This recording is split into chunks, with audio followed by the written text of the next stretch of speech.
नमो बुद्धाय, क्रांतिकारी, जय भीम। जर हा व्हिडिओ फुले चित्रपटाची टीम जर बघत असेल तर मी तुम्हाला सांगू इच्छितो की जर सेन्सर बोर्ड तुम्हाला परमिशन नसेल देत तर मग तुम्ही OTT वर रिलीज करा किंवा YouTube वर रिलीज करा, पण खरा इतिहास हा लोकांपर्यंत पोहोचवा। सेन्सर बोर्ड हे आजच्या राजकारणासारखं झालेलं आहे, विकलेलं आहे। ते पण ते जसं म्हणतील ते तसंच करत आहे आणि त्याच्यामुळे आपला खरा इतिहास आजपर्यंत लोकांपर्यंत पोहोचत नाही आहे। म्हणून तुम्ही डायरेक्टली थिएटरमध्ये रिलीज न करता OTT वर रिलीज करा, कारण याच्यामध्ये सर्व चालतं।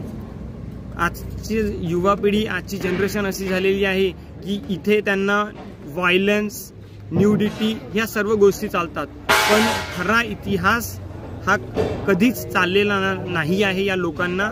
आणि तुम्ही प्रयत्न केलेला आहे, त्याकरिता तुम्हाला सॅल्यूट आहे।